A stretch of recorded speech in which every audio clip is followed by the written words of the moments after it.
दोस्तों आप सब लोगों को पता ही होगा कि प्रधानमंत्री नरेंद्र मोदी के फ्रांस दौरे से पहले ही मिनिस्ट्री ऑफ डिफेंस और डिफेंस एक्विजिशन काउंसिल के द्वारा 26 राफेल एयरक्राफ्टों को परचेस करने को लेकर अनुमति दे दिया गया था। और दोस्तों बताया जा रहा है कि प्रधानमंत्री नरेंद्र मोदी के इस दौरे के दरमियान भारत और फ्रांस के बीच में राफेल एयरक्राफ्टों को लेकर एक डिस्कशन भी हुआ है और इसके बाद अब बताया जा रहा है कि जल्द ही दोनों देशों के बीच में इन एयरक्राफ्टों को लेकर डील के ऊपर हस्ताक्षर भी हो जाएगा। पर दोस्तों क्या आप लोगों को पता है कि डील के अंतर्गत भारत के द्वारा जो 26 एयरक्राफ्ट परचेस किया जा रहा है, इन एयरक्राफ्टों से पहले फ्रांस के द्वारा भारत को अपने नेवी से निकाल के एयरक्राफ्ट दिया जाएगा। रिपोर्ट के मुताबिक फ्रेंच नेवी के द्वारा इंडियन नेवी को 2 से लेकर 4 के संख्या में राफेल एयरक्राफ्ट दिया जा सकता है ताकि इन एयरक्राफ्टों का इस्तेमाल इंडियन नेवी के पायलट अपने ट्रेनिंगों के लिए कर सके। अब दोस्तों भारत और फ्रांस के बीच में जो राफेल एयरक्राफ्टों का डील है, इसमें बताया जा रहा है कि करीबन 22 राफेल एयरक्राफ्ट होगा, मतलब carrier based multi role aircraft होगा, जबकि बाकी के 4 एयरक्राफ्ट असल में ट्विन सीटर ट्रेनर वेरिएंट होगा। और डील के अंतर्गत फ्रेंच नेवी के द्वारा भारत को एयरक्राफ्टों का ट्रेनिंग भी देना है, लेकिन ये ट्रेनिंग जल्द से जल्द शुरू हो और एयरक्राफ्टों के डिलीवरी के साथ ही इंडियन नेवी इन एयरक्राफ्टों का इस्तेमाल कर सके। इसलिए फ्रेंच नेवी के द्वारा डील के ऊपर हस्ताक्षर होने के 6 महीने के अंदर कम से कम 2 और अधिक से अधिक 4 एयरक्राफ्टों को इंडियन नेवी को सौंपा जाएगा ताकि ये ट्रेनिंग प्रोग्राम को जल्द से जल्द शुरू किया जा सके। हालांकि डील के ऊपर हस्ताक्षर होने के 36 महीने के बाद ही इंडियन नेवी को अपने डील के राफेल एयरक्राफ्ट मिल सकेगा, मतलब पहले 6 महीने के अंदर ये एयरक्राफ्ट मिलेगा और उसके 30 महीने के बाद भारत को एग्जैक्टली अपना एयरक्राफ्ट मिलेगा। हालांकि इसके अलावा खबर ये भी है कि इंडियन नेवी को जब से अपना खुद का एयरक्राफ्ट मिलना शुरू होगा तो उसके बाद फ्रेंच नेवी के जिन एयरक्राफ्टों का इस्तेमाल करके इंडियन नेवी के पायलटों को ट्रेनिंग किया जाएगा, उन एयरक्राफ्टों को फिर वापस फ्रांस भेज दिया जाएगा। यहाँ पे दोस्तों आप लोगों के जानकारी के लिए बता दूं कि राफेल एयरक्राफ्ट केवल मात्र फ्रेंच नेवी के द्वारा ही इस्तेमाल किया जा रहा है और अब तक जितने भी देश फ्रांस से राफेल एयरक्राफ्टों को परचेस किया है उनमें से कोई भी ऐसा देश नहीं जो राफेल एयरक्राफ्टों का इस्तेमाल करता हो। दूसरी तरफ इंडिया ही दूसरा ऐसा देश है जो राफेल एयरक्राफ्टों का इस्तेमाल करेगा। और नेवी की तरफ से यह भी जानकारी दिया जा रहा है कि राफेल एयरक्राफ्टों का इस्तेमाल करके नेवी अपने ट्रेनिंग प्रोग्राम को INS हंसा मतलब गोवा में स्थित फैसिलिटी से अंजाम देगा और इसके अलावा इसकी ऑपरेशन आने वाले समय में कारवार नेवल बेस मतलब INS कदम, विशाखापट्टनम के नजदीक INS देग और तमिलनाडु में स्थित INS रजली से होगा। फ्रांस नेवी की तरफ से इन एयरक्राफ्टों को इंडियन नेवी के सभी बेसों में ट्रेनिंग प्रोग्राम के लिए इस्तेमाल किया जाएगा। और दोस्तों जब इंडियन नेवी को फ्रांस के द्वारा एक सफिशिएंट नंबर के राफेल एयरक्राफ्टों का डिलीवरी किया जाएगा ताकि इसका इस्तेमाल इंडियन नेवी अपने ट्रेनिंग प्रोग्राम को कंटिन्यू करने के लिए कर सके, तो तब फ्रांस के द्वारा अपने इन राफेल एयरक्राफ्टों को वापस ले लिया जाएगा। हालांकि दोस्तों खबर ये भी है कि फ्रांस के जो डैसोल एविएशन मतलब राफेल एयरक्राफ्टों के मैन्युफैक्चरर है वो फिलहाल भारत में टाटा ग्रुप जैसे कई सारे बड़े और महत्वपूर्ण कंपनी के साथ कई सारे MSMEs के साथ भी बातचीत कर रहा है ताकि मेक इन इंडिया इनिशिएटिव में इन्वेस्टमेंट करने के साथ साथ फ्रांस के द्वारा भारत में डिफेंस इंडस्ट्रियल कॉरिडोर को भी मजबूत किया जा सके। यहाँ पे दोस्तों आप लोगों की जानकारी के लिए बता दूं कि भारत के द्वारा राफेल एयरक्राफ्टों के साथ साथ अमेरिका के कंपनी बोइंग के F-18 सुपर हॉर्नेट एयरक्राफ्टों को भी गोवा में स्थित फैसिलिटी में टेस्ट किया गया था और इन दोनों एयरक्राफ्टों में से किसी एक एयरक्राफ्ट को भारत के द्वारा चुना जाना था, लेकिन राफेल एयरक्राफ्टों को भारत की तरफ से चुना गया है, जिसका मतलब यह है कि F-18 सुपर हॉर्नेट एयरक्राफ्टों के मुकाबले में राफेल एयरक्राफ्ट भारत के लिए अधिक सुइटेबल भी है और अधिक बेहतर भी है। दूसरी तरफ दोस्तों इन एयरक्राफ्टों के खरीदारी के बाद अमेरिका को भी एक झटका मिला होगा क्योंकि अमेरिका के द्वारा लगातार ये प्रयास किया जा रहा है कि कैसे भारत को अमेरिका के पक्ष में किया जा सके और अमेरिकन हथियारों के लिए मनवाया जा सके। पर हर बार भारत को लेके अमेरिका को ये विफलता का ही सामना करना पड़ा है, जो कि एक तरीके से संकेत ये है कि अमेरिका को अगर अपने प्रयास में सफल होना है तो कम से कम भारत को आधुनिक टेक्नोलॉजी के हथियारों को ऑफर करना पड़ेगा।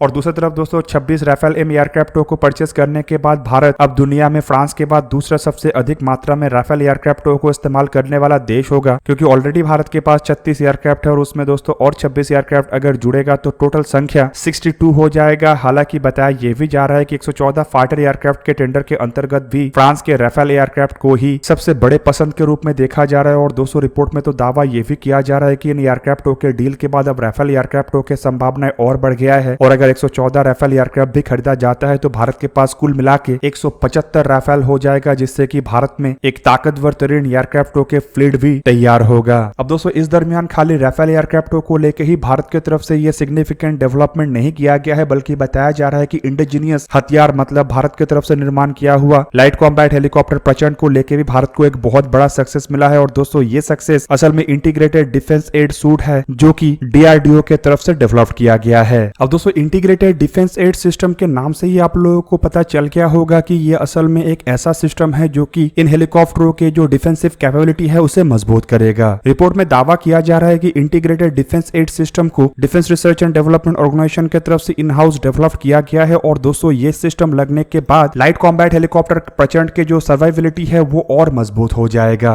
दोस्तों इससे पहले इंडिया के जो हेलीकॉप्टर मतलब स्वदेशी हेलीकॉप्टर है उसमें विदेशी इंटीग्रेटेड डिफेंस एड सिस्टमों को लगाया जाता था और अगर भारत के एडवांस लाइट हेलीकॉप्टर ध्रुव को ही देख ले तो इनमें साफ ग्रुप के इंटीग्रेटेड डिफेंस एड सिस्टम लगाया गया है और रिपोर्ट के मुताबिक इंडियन आर्मी और इंडियन एयरफोर्स के करीब करीब 200 एडवांस लाइट हेलीकॉप्टर ध्रुव में साफ के ही ये सिस्टम्स है। अब दोस्तों डीआरडीओ के तरफ से ये इंटीग्रेटेड डिफेंस एड सिस्टमों को असल में प्रचंड हेलीकॉप्टर के लिए ही डेवलप किया जा रहा था, लेकिन दोस्तों इसमें थोड़ा डिले होने के कारण बताया जा रहा है कि 15 जो हेलीकॉप्टर की डिलीवरी इंडियन आर्मी और इंडियन एयरफोर्स को हुआ है जो कि लिमिटेड सीरीज प्रोडक्शन है उनमें ये इंटीग्रेटेड डिफेंस एड सिस्टम नहीं लगा है। अधिकारियों के मुताबिक ये काफी महत्वपूर्ण पार्ट है और इसी के कारण की वजह से जो बाकी के हेलीकॉप्टरों को ऑर्डर दिया जाएगा उनमें ये made in India integrated defence aid सिस्टमों को लगा के ही डिलीवर किया जाएगा। मतलब इस बार जो लिमिटेड सीरीज प्रोडक्शन में किया गया उस तरीके का काम नहीं किया जाएगा बल्कि इस महत्वपूर्ण पार्ट को लगा के ही इंडियन एयरफोर्स और आर्मी को हेलीकॉप्टर दिया जाएगा। और दोस्तों शायद इसमें और भारत को देरी ना हो क्योंकि रिपोर्ट में बताया जा रहा है कि ये सिस्टम बन के तैयार हो चुका है और जल्द ही प्रचंड हेलीकॉप्टर में ये लग भी जाएगा। यहाँ पे दोस्तों आप लोगों को ये भी बता दूं कि जो 15 लिमिटेड सीरीज प्रोडक्शन के हेलीकॉप्टरों को निर्माण किया गया है इससे भी बाद में प्रोडक्शन वेरिएंट के जैसे ही अपग्रेड किया जाएगा। मतलब इन सिस्टमों को इन 15 हेलीकॉप्टरों में भी लगाया जाएगा। ऊपर से दोस्तों रिपोर्ट में दावा यह भी किया जा रहा है कि 15 हेलीकॉप्टरों के बाद करीबन और ऐसे 145 लाइट कॉम्बैट हेलीकॉप्टर प्रचंड को खरीदा जाएगा जो इंडियन आर्मी और इंडियन एयरफोर्स में बांटा जाएगा। हालांकि ये संख्या बाद में और भी बढ़ सकता है, जबकि दूसरी तरफ खबर यह भी है कि भारत प्रचंड हेलीकॉप्टर को कई सारे देशों को बेचने को लेकर भी बातचीत कर रहा है और कुछ देश तो इन हेलीकॉप्टरों को लेकर इंटरेस्टेड भी है। हालांकि इंटीग्रेटेड डिफेंस एड सिस्टमों के